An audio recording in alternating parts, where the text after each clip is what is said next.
ناظرین کرام، یہاں ہم بڑھیں گے ہمارے سحر نشریات کے آخری سیگمنٹ کی طرف، جس کا نام ہے قرآن کی دنیا، اور جس میں حضرت علامہ مولانا مفتی محمد سلمان الازہری صاحب کے ساتھ ہم نے جو عرب شریف میں جو ہم نے پروگرام کی ریکارڈنگ کی ہے وہ انشاءاللہ آپ دیکھیں گے. بہت شاندار ٹاپک ہے، موضوع بڑا زبردست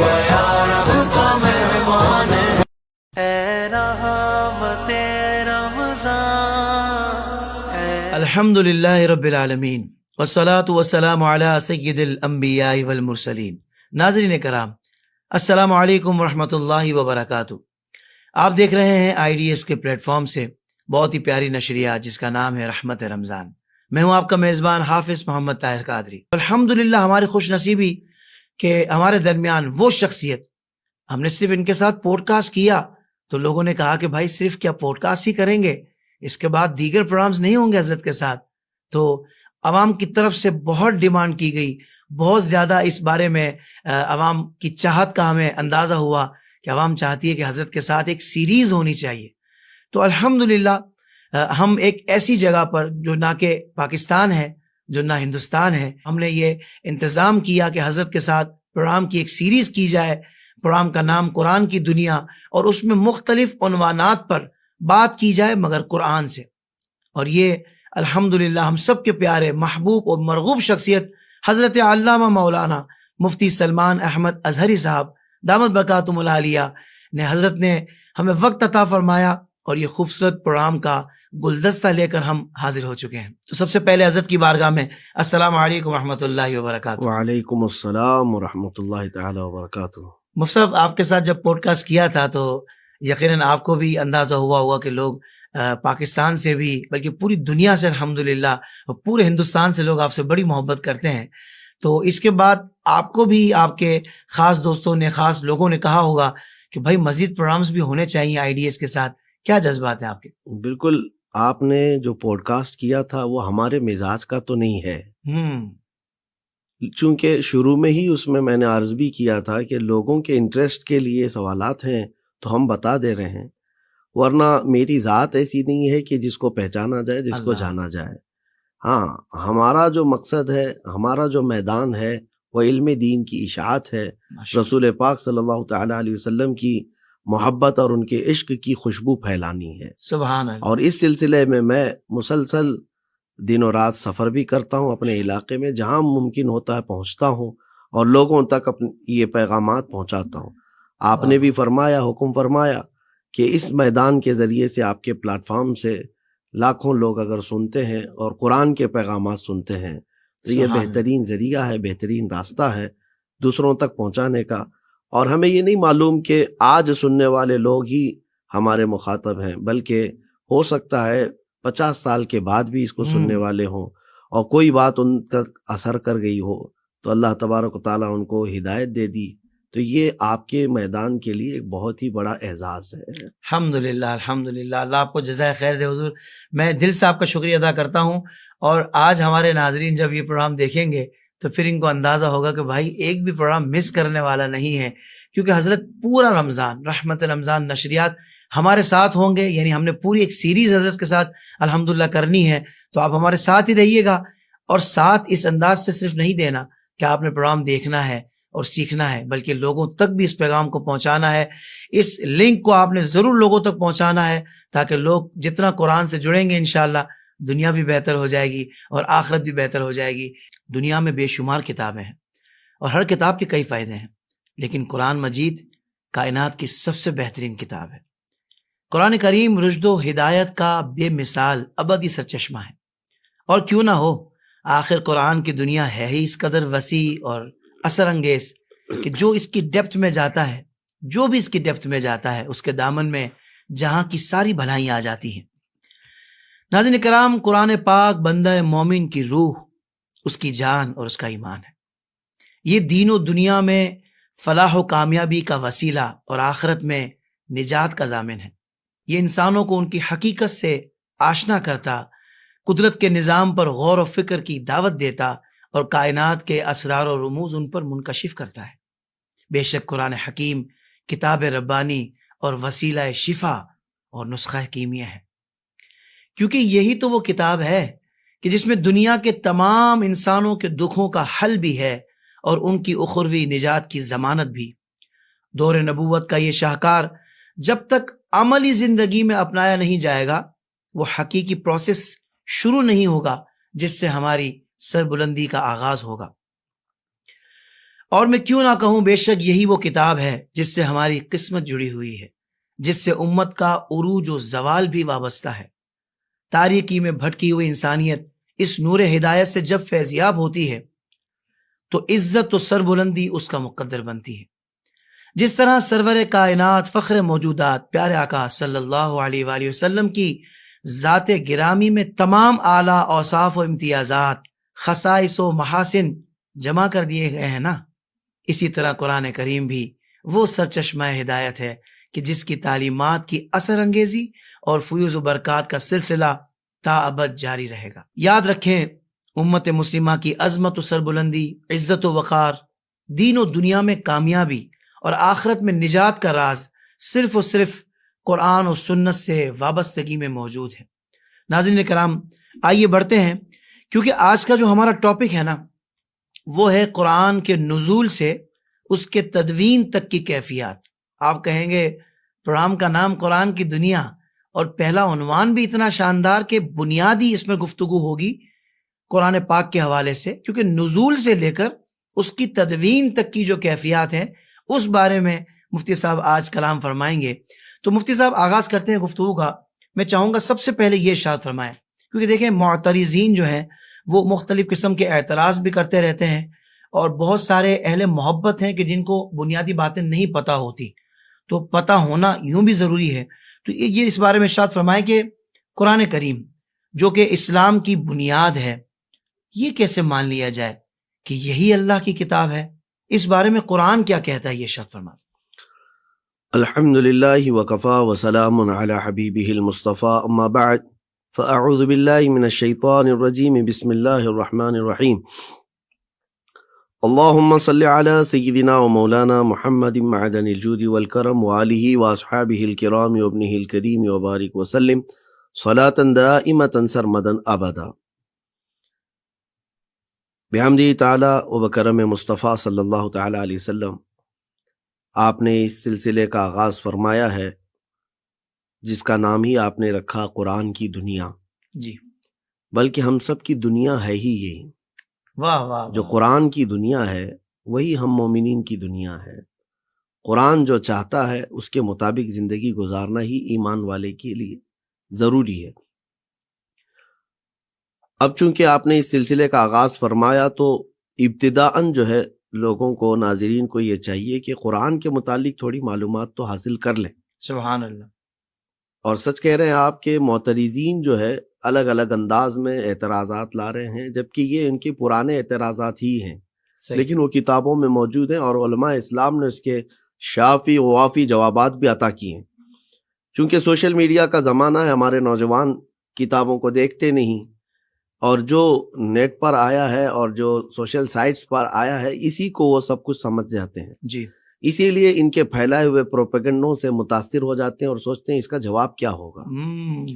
تو ہم اب ان سب کے جوابات لے کر کے سوشل میڈیا پر بھی آئے ہیں، جہاں سے تم سیند مارنے کی کوشش کرو گے قرآن یا ذات رسول پر، ہم وہاں آ کر کے تمہیں جواب دیں گے۔ کیا بات ہے مفتی صاحب، سبحان یہی اللہ۔ وجہ ہے کہ اس میدان کو ہم لوگوں نے منتخب کیا ہے۔ واہ واہ واہ۔ بہرحال قرآن پاک اللہ رب العزت کی وہ کتاب جس میں شک کی گنجائش نہیں، جس کی شروعات ہی ہوتی ہے الف لام میم ذالک الکتاب لا ریب فیہ، یہ وہ عظمت والی کتاب جس میں شک کی گنجائش نہیں۔ دیکھیں اب یہاں پر ایمان والوں کے لیے تو بات صحیح ہے کہ وہ پہلے سے ایمان لایا ہوا ہے بندہ، اور وہ قرآن پاک میں رائے کے دانے کے برابر بھی شک نہیں کرتا، اللہ کی کتاب ہے۔ اب آپ چونکہ سوال آپ کا یہ ہے کہ اللہ کی ہی کتاب ہے کیسے مانا جائے، تو پھر اس کے لیے قرآن کے چیلنجز جو قرآن نے خود اپنے اندر رکھے ہیں، واہ واہ، وہ ایسا نہیں ہے کہ اس زمانے کے لیے تھے، آج تک چل رہے ہیں۔ جیسے قرآن پاک میں رب تبارک و تعالیٰ نے فرمایا قُلْ لَئِنِ اجْتَمَعَتِ الْإِنسُ وَالْجِنُّ عَلَىٰ أَن يَأْتُوا بِمِثْلِ هَٰذَا الْقُرْآنِ لَا يَأْتُونَ بِمِثْلِهِ وَلَوْ كَانَ بَعْضُهُمْ لِبَعْضٍ ظَهِيرًا۔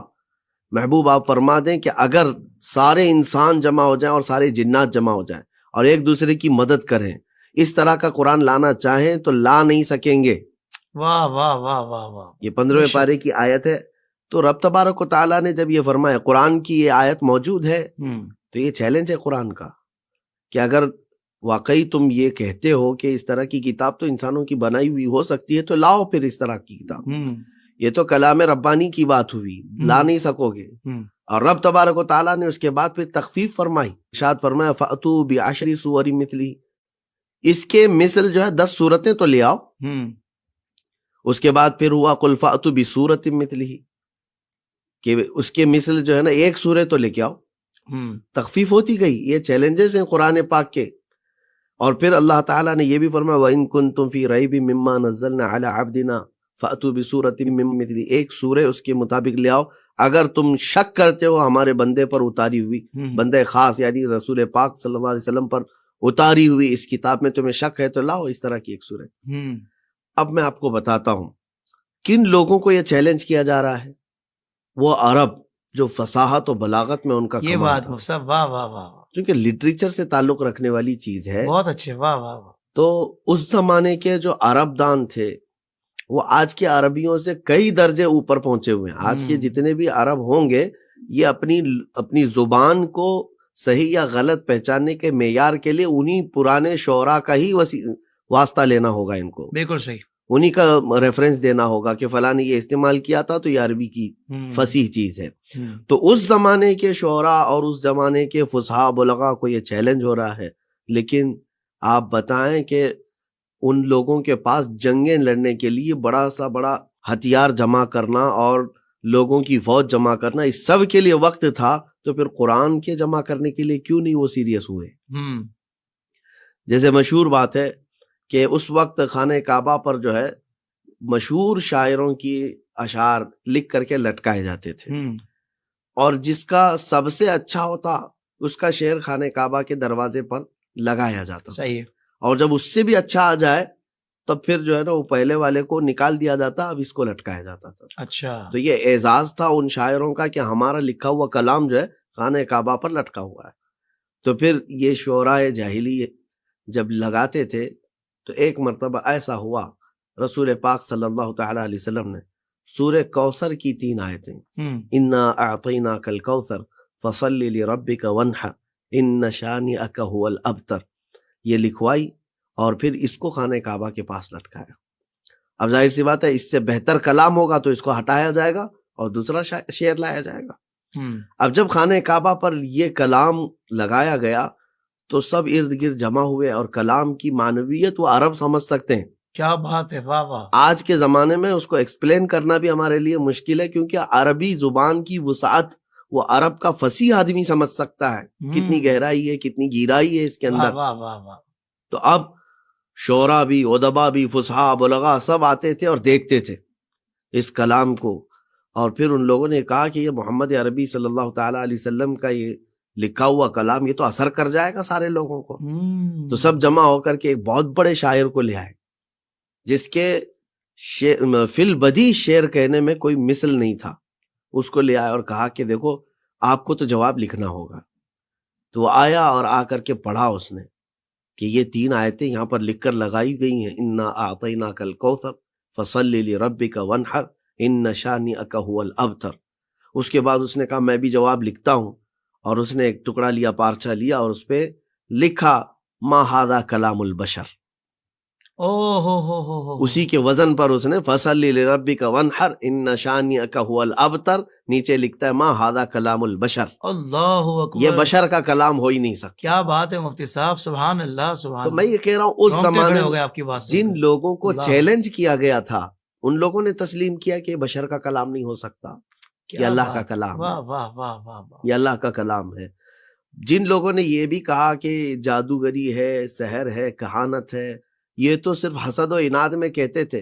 ولید بن مغیرہ کٹر دشمن رسول ہے, حضور پاک صلی اللہ تعالی علیہ وسلم کی ہرزہ سرائی کرنے والا گستاخ. لیکن جانتے ہیں اس کے الفاظ قرآن کے متعلق کیا ہے؟ اس کو تنہائی میں جب پوچھا گیا تو کہتا ہے کہ ایسی شیرینی میں نے آج تک کسی کے کلام میں دیکھی نہیں, ایسی مٹھاس کسی کلام میں نے دیکھی ہی نہیں. وہ دلوں کو کھینچ لیتا ہے کلام جب محمد صلی اللہ علیہ وسلم تلاوت کرتے ہیں. سبحان اللہ. یعنی تنہائی میں ان کفار کا یہ بھی ماننا تھا کہ اس کلام کے اندر کوئی تو ایسی خاصیت ہے تو جو ان کے دلوں کو کھینچ لیتی ہے. ایک مرتبہ ابو جہل جو ہے وہ چھپ کر کے حضور پاک صلی اللہ تعالیٰ علیہ وسلم کے قرآن کی تلاوت سن رہا تھا. تو حضرت عمر رضی اللہ تعالیٰ عنہ چونکہ وہ بھانجے لگتے ہیں ابو جہل کے رشتے میں، تو انہوں نے دیکھ لیا، کہا کہ یہ کیا کر رہے ہیں، پیچھے سے جا کر کے پکڑ لیا اور کہا کہ کیا سن رہے ہو؟ قرآن پاک، باہر اتنی بڑی دشمنی ہے. تو اس نے کہا ہاں تنہائی میں سن رہا ہوں اس لیے کہ اس کلام کے اندر جو جاذبیت ہے، کھچاؤ ہے، میں نے عرب میں ایسا کلام دیکھا نہیں ہے. واہ واہ واہ واہ. لیکن پھر ایمان کیوں نہیں لاتے؟ ناک کا مسئلہ ہے.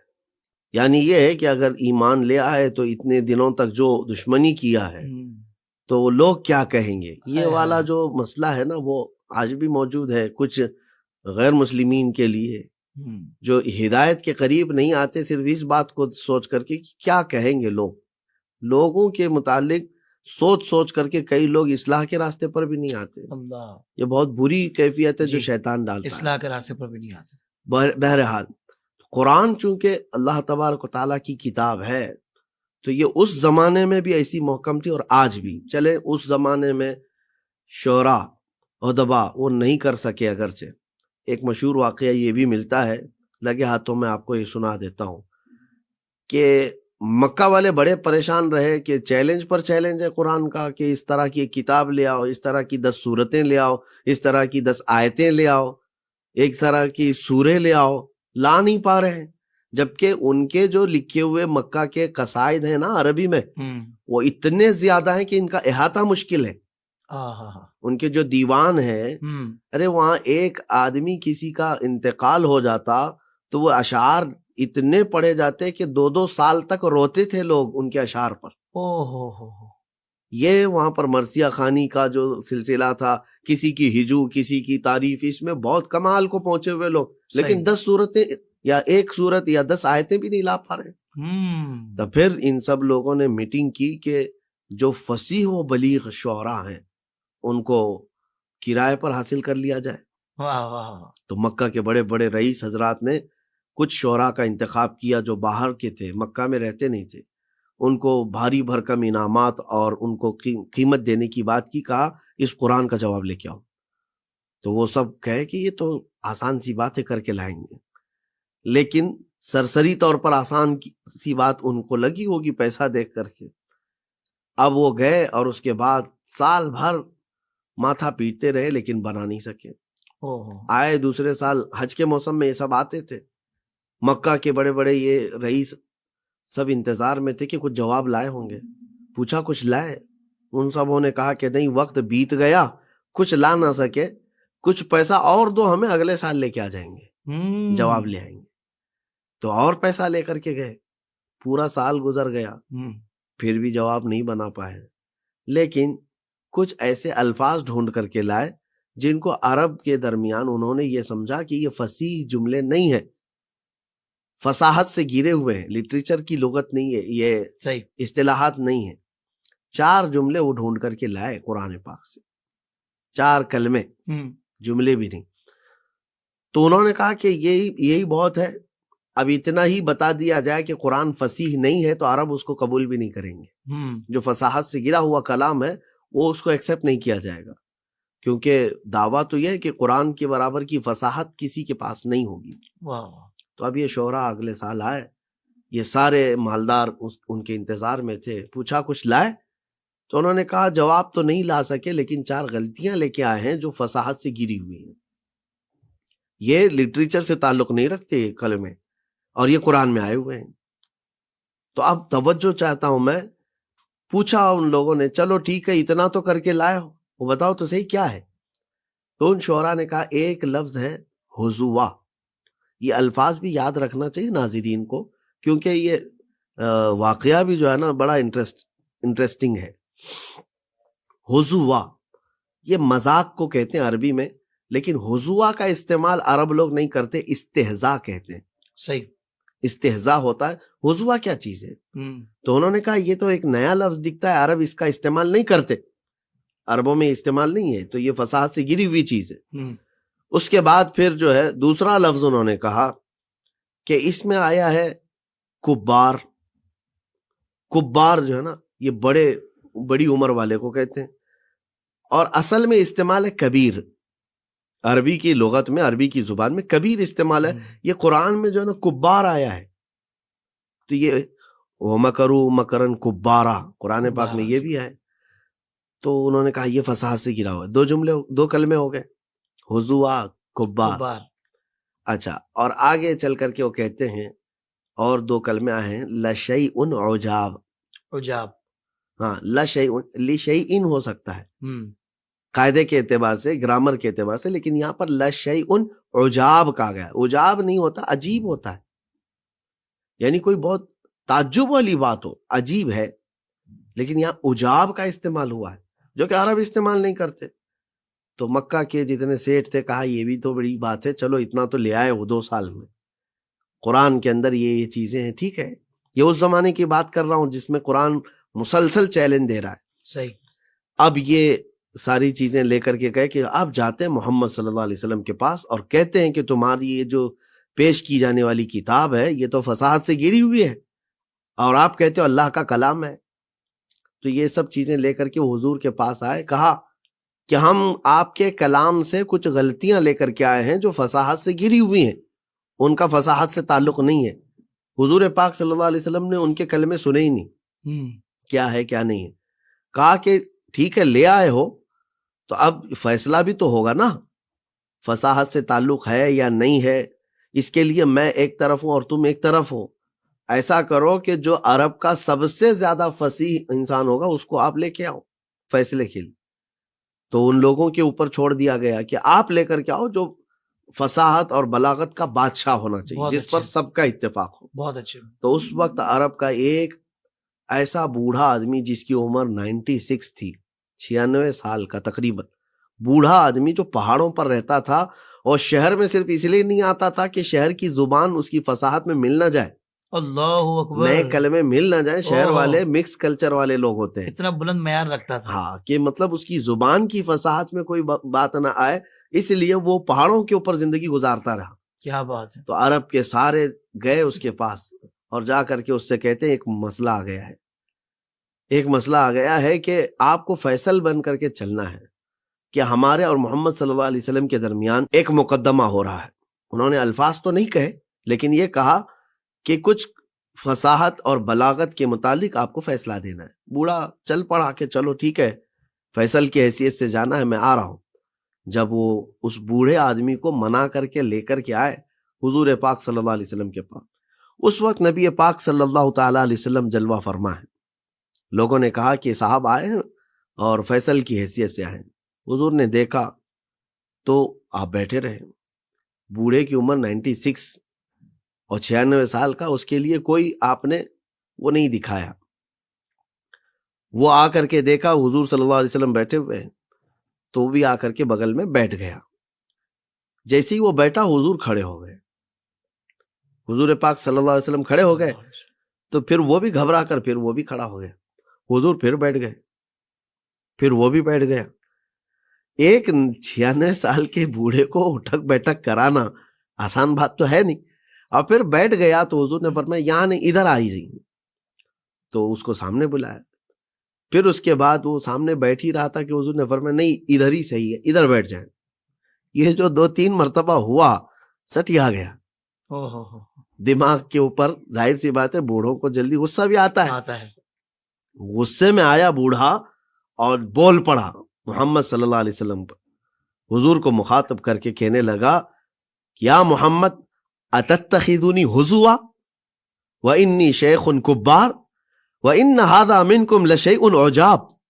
اللہ اکبر، یہ جملے تھے اس کے۔ کہا کہ اے محمد تم میرا مذاق اڑا رہے ہو، میں شیخ کبار ہوں اور یہ چیز آپ سے بہت عجیب ہے۔ وہ 4 کلمے جو شعراء ڈھونڈ کر کے لائے تھے غلطیاں ہیں، یہ بوڑھا وہ کلمے خود اپنے زبان میں استعمال کر رہا ہے، جو ان کی نظر میں سب سے زیادہ فصیح تھا. سب سے بڑا فصیح تھا. اللہ اکبر. تو اب اندازہ کریں آپ اللہ کہ اکبر. فیصلہ یہاں حضور پاک صلی اللہ تعالی علیہ وسلم صلی دیکھتے اللہ رہے. علیہ وسلم. ایک بار ان کو دیکھیں، ایک بار اس بوڑھے کو. کہا کہ حضور نے فرمایا کہ تم تو فیصل بنا کے لائے تھے، ہاں. یہ تمہارا سب سے زیادہ فصیح انسان وہ کلمے استعمال کر رہا ہے. ہائے ہائے ہائے ہائے. اللہ اکبر. تو قرآن پاک کی جو اعجازات ہے ہر زمانے، ایک بار تو یہ شعرا ہیں ایک سورہ بنا کر کے بھی لائے تھے، القاریہ ملقاریہ وما ادراک ملقاریہ. اس کے وزن پر وہ بنا کر لائے تھے الفیل ملفیل وما ادراک ملفیل خرطومہ طویل. اللہ. یعنی ہاتھی تم کیا جانو ہاتھی کیسی ہوتی ہے، اس کی سونڈ لمبی اور پونچھ چھوٹی. یہ بنا کر لائے. یہ بنا کر لائے تو لائے، لیکن اس پر خود ہی ہنس بھی پڑے کہ یہ کیا بنا ہے ہم سے. اللہ اکبر. تو قرآن پاک کے جو چیلنجز ہیں وہ برقرار آج بھی ہیں. چلیں یہ اس زمانے کی باتیں ہوئی. قرآن کو جو اللہ کی کتاب نہیں مانتے یا نہیں سمجھتے، تو پھر آج ان کے پاس کس چیز کی کمی ہے؟ ہائی قسم کی ٹیکنالوجی ہے اور ہر چیز تمہارے پاس موجود ہے، تو تم کیوں نہیں بنا لیتے؟ اچھا ابھی کی بات میں بتاؤں، ابھی ایک آرٹیفیشیل انٹیلیجنس جو یہ سائٹ آئی ہوئی ہے چیٹ جی بی ٹی، جی، اس پر بھی یہ چیز پوچھی گئی تھی کہ قرآن پاک، کیونکہ وہ ہر چیز دے دیتا ہے نا بنا کر کے. تو آج آپ اس پر بھی لکھ کر کے دیکھیں کہ چیٹ جی بی ٹی کیا جواب دیتا ہے. وہ یہی کہتا ہے کہ مطلب اس کی مثل جو ہے ہم کتاب نہیں بنا سکتے. واہ واہ واہ واہ واہ. یہ اس زمانے کی بات میں کہہ رہا ہوں. کیا بات ہے مفتی صاحب، جدید ریسرچ بھی بتا دیا آپ نے. بالکل. اور میں کہتا ہوں اس کے بعد آنے والوں کے لیے بھی چیلنج ہے، قیامت تک کے لیے چیلنج ہے. اس کے مثل کتاب نہیں لا سکو گے، ایک آیت نہیں لا سکتے حضور. نہیں لا سکیں گے. اللہ. اور بعض ملحد اس بات کو کیا سمجھتے ہیں جو ایتھیسٹ ہیں، کون سی کمال کی بات ہے، کون سی بڑی بات ہے، ایسی کتابیں تو کچھ جگہ بنی ہوئی ہیں تو ان کا وجود کہاں ہے؟ ہاں، اگر تم نے بنایا بھی ہے تو ان کا وجود کہاں ہے؟ وہ ان میں موجود جو مشمولات ہیں، مضامین ہیں، پھر اس پر بھی دیکھیں گے، تفتیش کریں گے. اور قرآن جو ہے نا 1400 سال سے سورج کی طرح چمک رہا ہے. بھونکنے والے بھونکتے بھی رہے اور اعتراضات کرنے والے کرتے بھی رہے، قرآن کی چمک میں کچھ فرق نہیں آیا. سبحان اللہ سبحان اللہ. اور دوسری اس کی سب سے بڑی بات یہ ہے کہ یہ محفوظ کتاب ہے. ایسی محفوظ کتاب کہ اس کی کوئی آیت آج تک بدل نہیں سکا. اب یہاں صورتیں تو بہت دور کی بات ہے، آیتیں کوئی نہیں بدل سکا. جو قرآن پاک جس طرح سے حضور پاک صلی اللہ علیہ وسلم پر اترا تھا، اسی انداز سے آج تک یہ قرآن موجود ہے. اللہ سبحان اللہ. اچھا، آخر میں آپ کے اس سوال کے جواب کے آخر میں یہ عرض کروں گا، ہمارے نوجوانوں کے لیے سب سے بڑی چیز جو فخر کرنے کی ہے، دیکھیں کچھ معجزات حضور پاک صلی اللہ علیہ وسلم کے ہیں، جیسے آپ کے لیے اور میرے لیے اور ایمان والوں کے لیے بالکل یقینی ہے. حضور نے چاند کے ٹکڑے کیے، حضور نے سورج کو پلٹایا، نبی پاک صلی اللہ علیہ وسلم کے انگلیوں کے درمیان سے پانی کے چشمے جاری ہوئے. یہ ساری باتیں ہیں. ہو سکتا ہے ایک اجنبی جو ہے اس کو کہے تمہاری کہانیاں ہیں یہ، وہ کہے ہم یقین کرتے ہیں، لیکن سامنے والے کے منہ پر مارنے کے لیے سب سے بڑا چیلنج قرآن پاک ہے. یہ تو موجود ہے ابھی آج بھی. معجزہ ہے رسول اللہ کا، سبحان اور معجز ہے، یعنی عاجز کرنے والی کتاب ہے. تم کیا بات ہے مفتی صاحب، سبحان اللہ. تو میں یہ کہتا ہوں کہ قرآن سے بڑھ کر کے تمہارے پاس آج کوئی ایسا پروف نہیں ہے. واہ واہ واہ. قرآن جو ہے حضور پاک صلی اللہ علیہ وسلم کا زندہ جاوید معجزہ ہے، اللہ کا کلام، جس کے ذریعے سے تم پوری کائنات کو آج چیلنج کر سکتے ہو، لاؤ اس کے مثل کوئی کتاب ہے تو. واہ واہ واہ واہ سبحان اللہ. ساری کائنات کو چیلنج بھی کیا جا سکتا ہے اور مسخر بھی کیا جا سکتا ہے. بس آج جو زوال جہاں جہاں مسلمانوں کا نظر آ رہا ہے، وجہ یہی ہے کہ قرآن سے دوری ہے.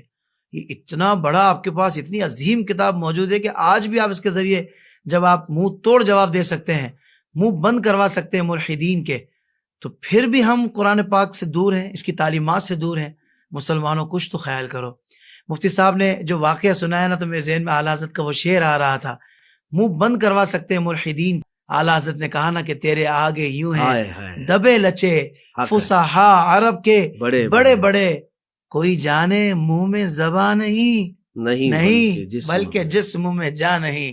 ناظرین کرام، یہاں ہمارے پروگرام کا وقت مکمل ہوا، مگر سلسلہ بھی باقی ہے. گفتگو ابھی باقی ہے. تو کل انشاءاللہ اسی موضوع کو ہم کنٹینیو کریں گے اور اسی پر بات کریں